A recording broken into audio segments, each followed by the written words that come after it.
Exercise 14.3 का question number 4 देखते हैं। फोर्थ क्वेश्चन में दिया है डिवाइड एज डायरेक्टेड। इसका मतलब जो कुछ भी आपको यहाँ पर दिया हुआ है उसको अकॉर्डिंग आपको डिवीजन करना है। तो यहाँ पर आप देखो, ये न्यूमरेटर में आएगा, ये डिनोमिनेटर में आएगा। ठीक है, तो न्यूमरेटर वाला टर्म को आप देखोगे तो ये कंप्लीटली सिंगल टर्म दिख रहा है। ठीक है, यहाँ पर चलो इसको पहले अपन फ्रैक्शनल नंबर के फॉर्म में या फिर रेशनल नंबर के फॉर्म में लिखते हैं, न्यूमरेटर और डिनोमिनेटर के फॉर्म में। तो ये आएगा 5 × 2x + 1, यह आ गया 3x + 5 डिवाइडेड बाई 2 × x + 1। ठीक, ये आ गया न्यूमरेटर में, ये आ गया डिनोमिनेटर में। अभी तक का क्या हो रहा था, इसके प्रीवियस क्वेश्चन में हम लोगों को न्यूमरेटर में कुछ ना कुछ कॉमन निकालना पड़ रहा था, तब जाके न्यूमरेटर जो है सिंगल टर्म बन रहा था। उसके बाद न्यूमरेटर और डिनोमिनेटर में जो भी डिवाइड हो सकता है, जो भी कैंसल हो सकता है, वो हम लोग कर रहे थे। यहां पर इस क्वेश्चन में आपको सब चीज, न्यूमरेटर में आपको जितना भी चीज दिख रहा है सिंगल टर्म में। देखो 5, उसके बाद ब्रैकेट, फिर उसके बाद एक और ब्रैकेट। ठीक है, इन दोनों ब्रैकेट के बीच में कोई साइन नहीं है, मतलब मल्टीप्लीकेशन का साइन है, और यहां पर भी मल्टीप्लीकेशन का साइन है। तो ये कंप्लीटली सिंगल टर्म हो चुका है। अब बस हम लोग को ये देखना है कि न्यूमरेटर और डिनोमिनेटर में क्या क्या चीज कैंसल हो सकता है। एक चीज आपको ध्यान में रखना है कि ब्रैकेट के अंदर का कोई भी आइटम अगर आपको कैंसिल करना है, तो ब्रैकेट के अंदर जितना भी आइटम है वो कंप्लीटली कैंसिल होना चाहिए डिनोमिनेटर से। जैसे कि यहां पर 2x + 1 ये ब्रैकेट पे, और डिनोमिनेटर में भी 2x + 1 है, तो ये कंप्लीटली 2x + 1 कैंसिल हो सकता है। ऐसा नहीं हो सकता है कि आप यहां से 2x काट लो और दूसरे ब्रैकेट में कहीं पर 1 दिया है तो उसको काट लो। ठीक है, कोई भी सिंगल चीज कैंसिल नहीं हो सकता। ब्रैकेट में जितना भी टर्म हो, चाहे 2 हो, 3 हो या 4 हो, उतना ही टर्म, सेम टर्म डिनोमिनेटर में है, तभी वो आपस में कैंसिल हो सकते हैं। ठीक है, तो यहां पर ब्रैकेट में देखो 2x + 1 है, डिनोमिनेटर में भी 2x + 1 है, तो ये आपस में कैंसिल हो गया। बच गया क्या, ये यहां के 5 और साथ में 3x + 5, ये इसका आंसर हो जाएगा क्योंकि डिनोमिनेटर 1 हो गया। ठीक है, तो यही चीज आपको ध्यान में रखना है कि डिनोमिनेटर में जो भी आइटम है और न्यूमरेटर में जो कुछ भी ब्रैकेट के अंदर है वो सिमिलर होना चाहिए, तभी आप उसको कैंसिल कर सकते हो। जितना टर्म है उतना टर्म प्लस साइन का भी आपको ध्यान में रखना है, और जो है वही चीज। जैसे 2x + 1 था तो 2x + 1 ही कंप्लीट कैंसिल होगा। ऐसा नहीं हो सकता कि 2x + 1 के साथ में यहां पर एक और आइटम है तो आप 2x + 1 है, 2x + 1 काट लो और दूसरा आइटम छोड़ दो, वो नहीं हो सकता। जितना चीज है वो कंप्लीटली कैंसिल होना चाहिए। इसका सेकंड पार्ट देखते हैं, सेकंड प्रॉब्लम में क्या दिया हुआ है। सेकंड में दिया है 26xy, उसके बाद ब्रैकेट में है x + 5,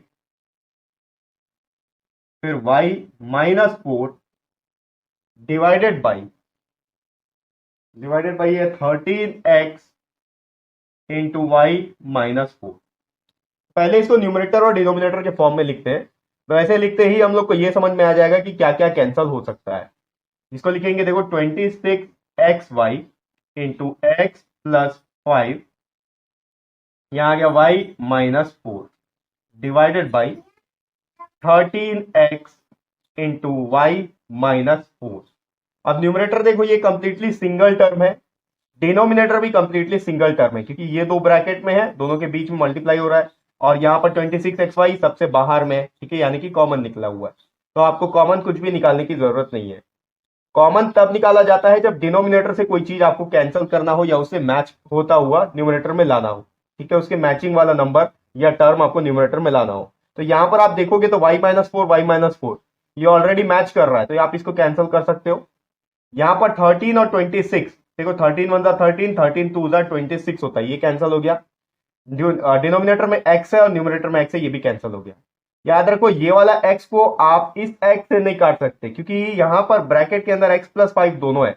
अगर डिनोमिनेटर में भी x + 5 दोनों होता तो वो कैंसिल हो जाता, लेकिन यहां पर सिर्फ x है, तो इस x को आप नहीं काट सकते। किस x को काट सकते हो, जो कॉमन निकाल के बाहर निकाला गया है, कॉमन लेके, ये है कॉमन लेके इसको बाहर निकाला गया है 26xy में, तो ये वाला x कैंसिल हो जाएगा। अब जो बच गया है वो आंसर हो जाएगा। क्या क्या बचा है, 2y, यहां है 2y और साथ में x + 5, क्योंकि डिनोमिनेटर कंप्लीटली कैंसिल हो चुका है, डिनोमिनेटर में 1 आ गया। ठीक है, मैं इसको रब करता हूं, इसके आगे का क्वेश्चन देखते हैं। फोर्थ क्वेश्चन का जो थर्ड प्रॉब्लम दिया हुआ है, थर्ड में दिया है 52 PQR और ब्रैकेट में है P + Q Q प्लस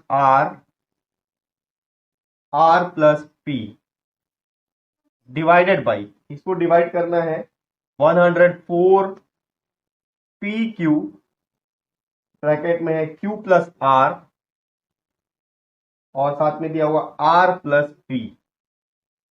ठीक, तो इसको पहले हम लोग न्यूमरेटर और डिनोमिनेटर के फॉर्म में लिखेंगे तो हम लोग के लिए इजी हो जाता है। पहले लिखेंगे, ये न्यूमरेटर में आएगा 52 PQR, ब्रैकेट में आएगा P plus Q plus R plus P divided by denominator में ये आएगा 104 Q प्लस R और R प्लस P। तो सबसे पहले आपको यही चेक करना है कि न्यूमरेटर और डिनोमिनेटर अलग अलग, आपको पहले न्यूमरेटर को चेक कर लेना है क्या वो कंप्लीटली सिंगल टर्म है, फिर डिनोमिनेटर को देखना है क्या वो कंप्लीटली सिंगल टर्म है। तो आप न्यूमरेटर में देखो ब्रैकेट्स के बीच में कहीं भी प्लस या माइनस नहीं है। जब कभी भी दो ब्रैकेट के बीच में प्लस या माइनस आ जाए तो वो अलग अलग टर्म हो जाता है। अगर ब्रैकेट के अंदर में प्लस और माइनस है तो ब्रैकेट के अंदर वाला अलग अलग टर्म है, लेकिन आप कंप्लीटली देखोगे तो वो पूरा सिंगल टर्म है।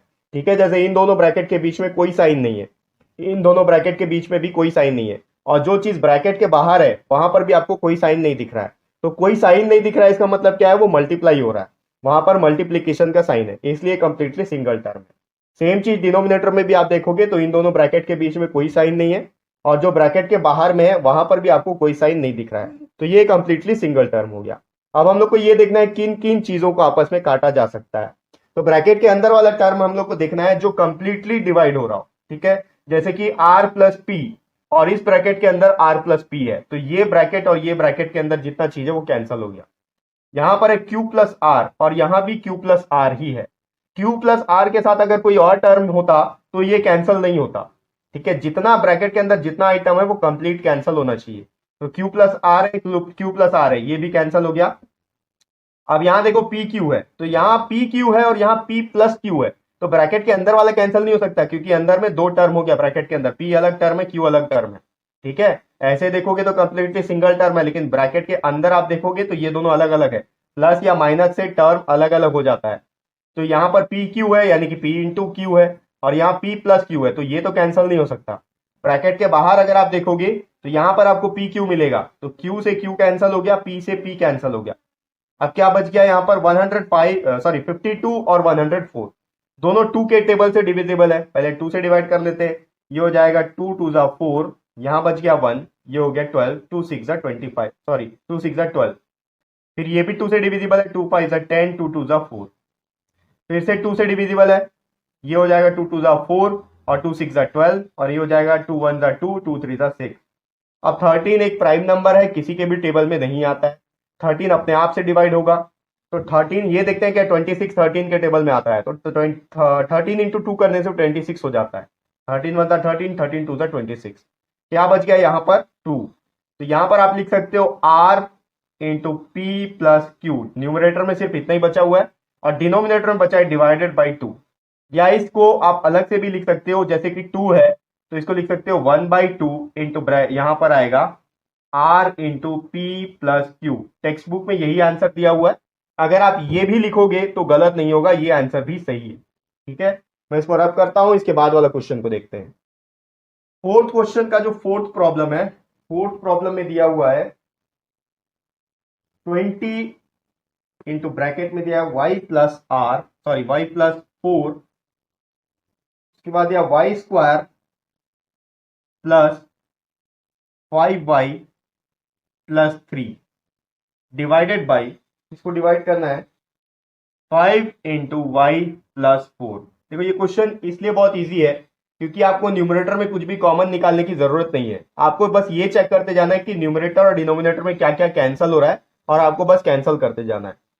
तो इसको लिखेंगे, न्यूमरेटर में ये आ जाएगा 20y plus 4 into y square plus 5y plus 3 divided by, नीचे आएगा 5 इंटू वाई प्लस 4।